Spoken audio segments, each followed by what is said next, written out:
Amados hermanos, tengan todos ustedes muy buenas noches, buenos días para algunos.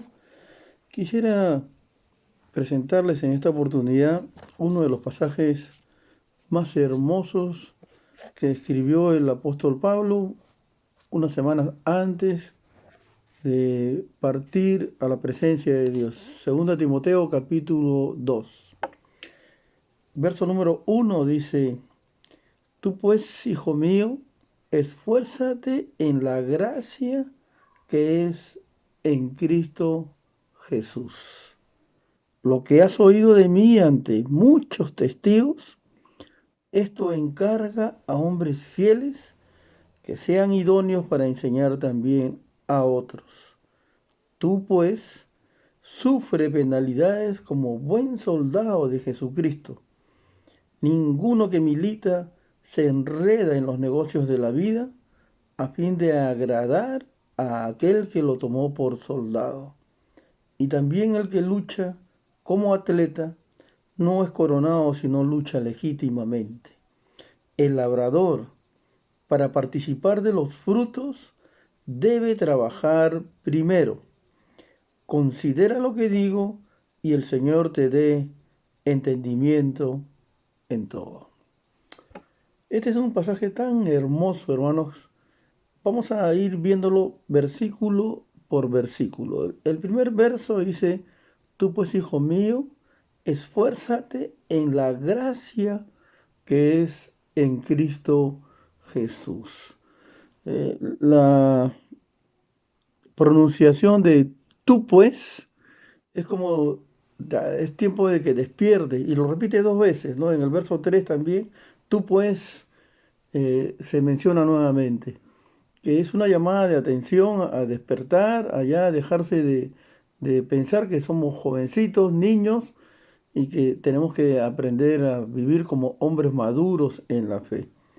Sí, tú pues, hijo mío, esfuérzate en la gracia que es en Cristo Jesús.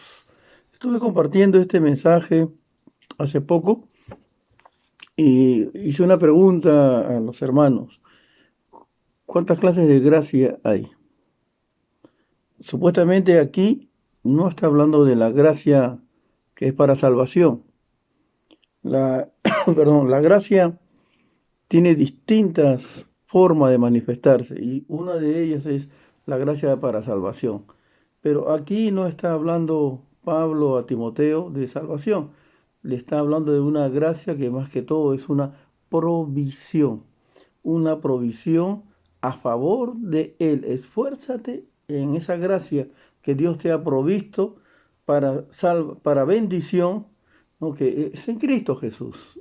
Todo viene del Señor Jesucristo. Sin Él, nada se puede hacer. Separado de Él, nada podemos hacer. Así que vemos esta gracia de bendición, de provisión. En Hebreos capítulo 12, verso 15, un texto también bastante conocido, dice: mirad bien, no sea que alguno deje de alcanzar la gracia de Dios, que brotando alguna raíz de amargura os estorbe y por ella muchos sean contaminados. Como pastor, tenemos que mirar a nuestras ovejas, que todos alcancen la gracia de Dios. No solamente para que estén bien en sus vidas, sino para que tengan un matrimonio sano, vivan una vida conforme a la voluntad de Dios. Miren, este pasaje es tan hermoso, uno tiene que aprender a mirar y mirar bien. Dice: no sea que alguno de nuestras ovejas, de nuestros hijos en Cristo, dejen de alcanzar la gracia de Dios y que en vez de ello comience a brotar una raíz de amargura. La amargura aquí se presenta como una semillita que comienza a crecer, se siembra en el corazón, hace grandes raíces, se forma un árbol y te malogra la vida y contamina a otras personas, les hace mal a otras personas. Pero aquí la gracia es todo lo que Dios puede hacer a tu favor para bendición.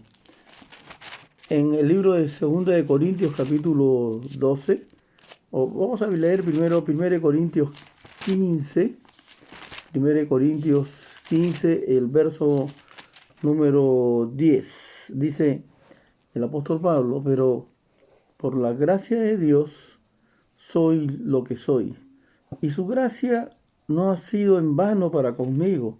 Antes he trabajado más que todos ellos, pero no yo, sino la gracia de Dios conmigo. La gracia de Dios conmigo. Cuando una persona es enseñable, deja que la gracia de Dios trabaje en su vida.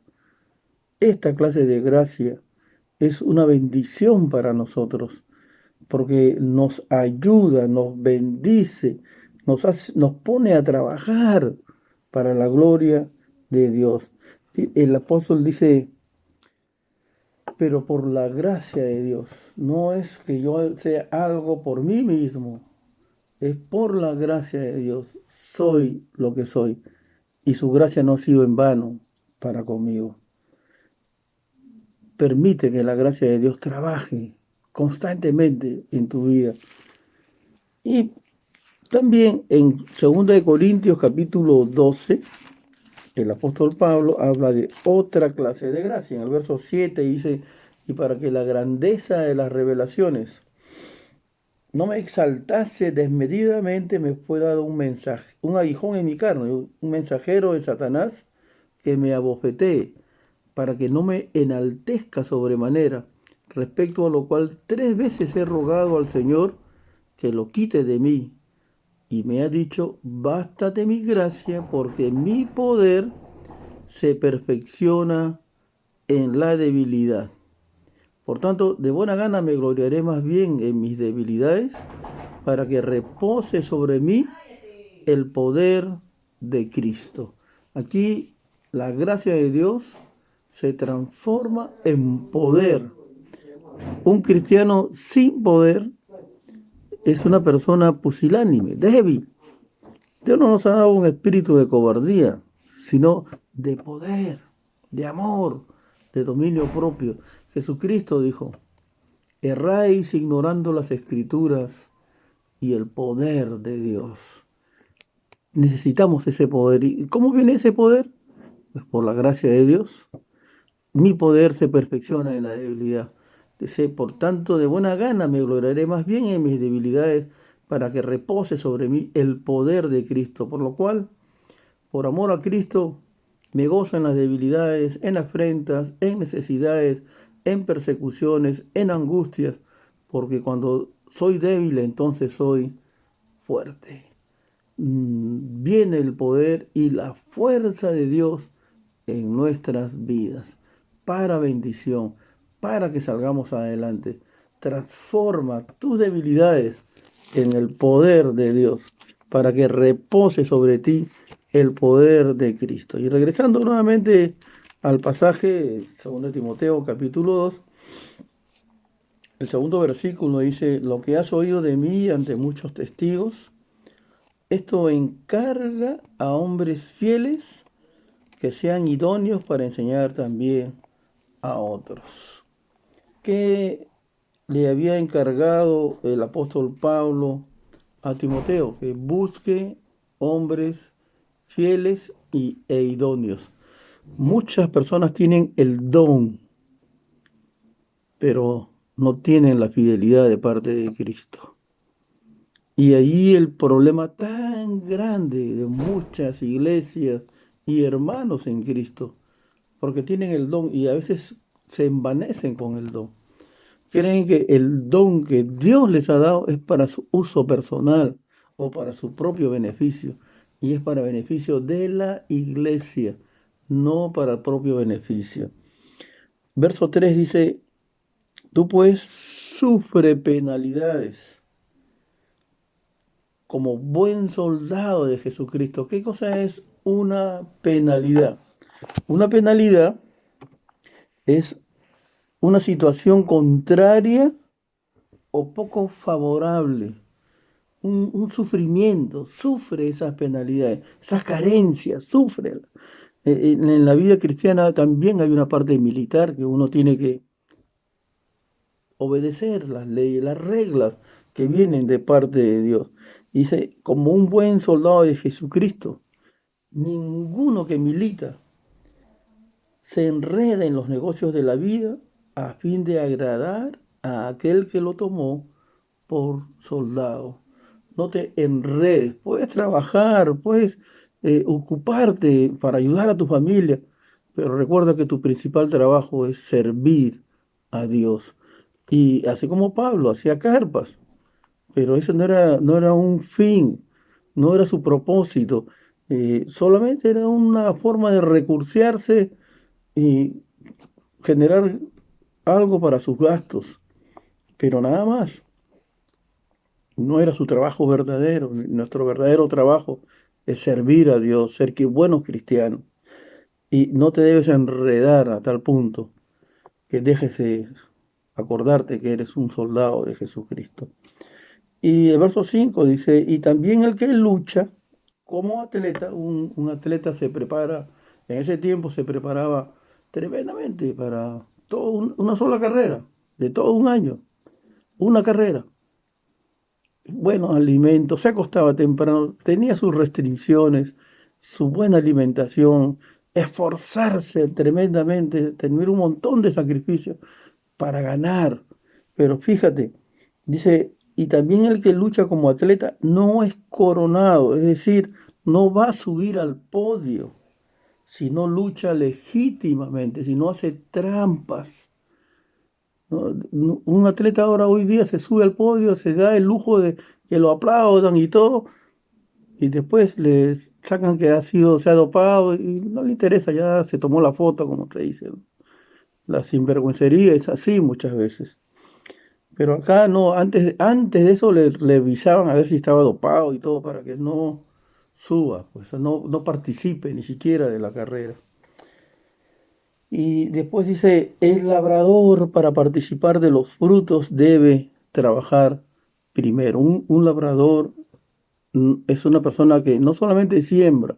Si tú tienes 5 hectáreas y la quieres sembrar, contratas a otras personas para que la siembren, pero antes de eso tú ya has preparado la tierra, has visto por dónde va a correr el agua de la mejor manera y todo. El labrador se encarga de todas esas cosas y de ver de que el agua llegue a todos sus arbolitos, a todos que después van a dar fruto, y se dedica a ellos, que no tenga mala hierba, que no tenga insectos, microbios que puedan hacerle daño, y las plagas y todas esas cosas. Trabaja, está ahí observando, porque a veces antes de la cosecha, una semana antes, puede venir una plaga y se lleva todo. Por eso es tan importante, es como un discipulado que uno hace. Está ahí y atrás y atrás y atrás en oración, en bendición, con el hermano que lo necesita. Dice el texto, considera lo que digo y el Señor te dé entendimiento en todo. Considera lo que estamos hablando y que el Señor te dé entendimiento. Yo quiero acabar con el verso número 1 o el verso número 2. Para mí el verso central de este pasaje. Lo que has oído de mí ante muchos testigos, esto encarga a hombres fieles que sean idóneos para enseñar también a otros. Mira, ¿qué fue lo que escuchó Timoteo? Que Pablo le dice, lo que has oído de mí ante muchos testigos, esto encarga a hombres fieles. En el libro de Hechos capítulo 26, quisiera leer una parte del testimonio del apóstol Pablo, Hechos capítulo 26. Eh, un pasaje muy lindo, solamente vamos a leer una partecita nada más que la que nos lleva. El verso número 14 dice, y habiendo caído todos nosotros en tierra, oí una voz que me hablaba y decía en lengua hebrea, Saulo, Saulo, ¿por qué me persigues? Dura cosa te es dar coces contra el aguijón. Yo entonces dije, ¿quién eres, Señor?